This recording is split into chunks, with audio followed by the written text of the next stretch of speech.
Welcome to this explainer. Today, we're diving into one of the most incredible, literally goosebump-inducing overnight success stories in the history of sports.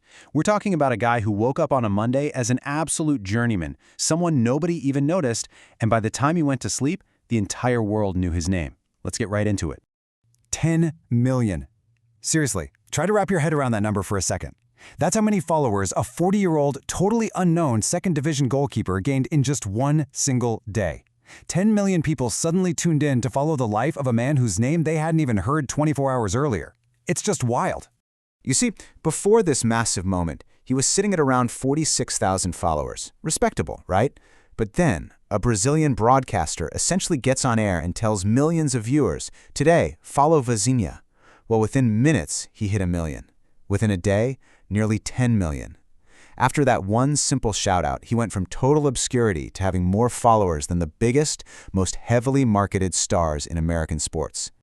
Part 1, the viral sensation and the impossible matchup. Because think about the incredible contrast on the pitch that day. This unprecedented internet fame, it didn't happen in a vacuum.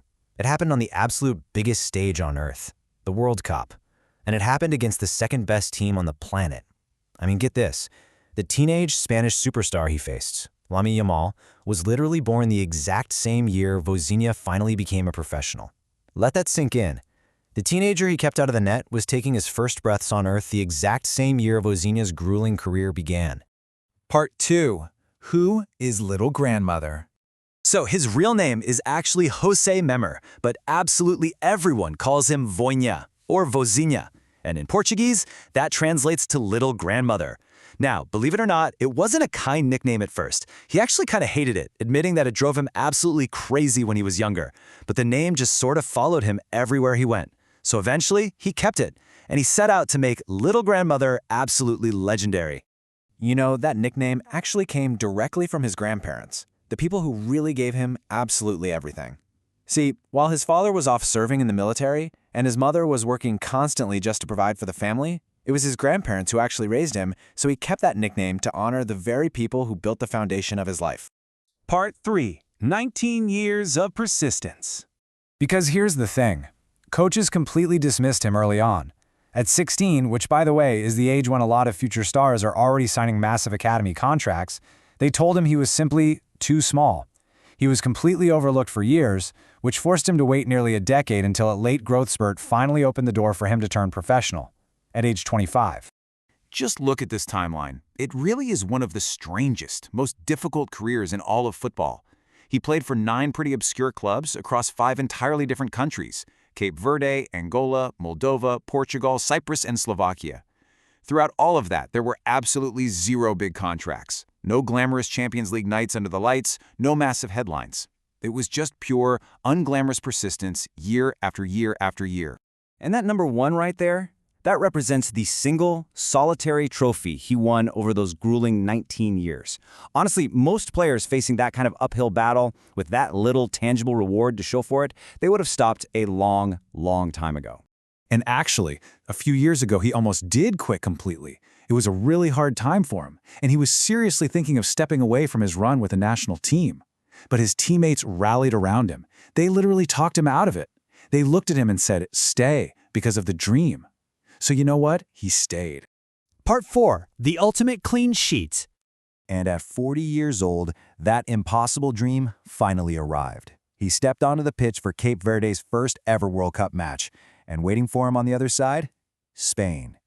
He faced an absolute onslaught out there. We're talking 27 shots fired at his goal. But he miraculously survived a direct strike off the crossbar, made this desperate diving header save, and executed rapid back-to-back saves, basically denying the best young players on the planet, again and again. Resulting in the ultimate shock of the tournament. Spain, 0.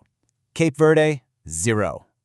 Standing in front of the mighty Spanish national team, this 40-year-old journeyman simply did not break. He practically orchestrated the biggest shock of the entire World Cup all by himself. Part 5. Tears at the Whistle. Now, when the final whistle blew, sealing this historic moment, his reaction wasn't exactly what you'd expect. He didn't run around celebrating or screaming in triumph. Instead, he just stood completely alone near his goalpost, and he wept. But those tears, they weren't just about football.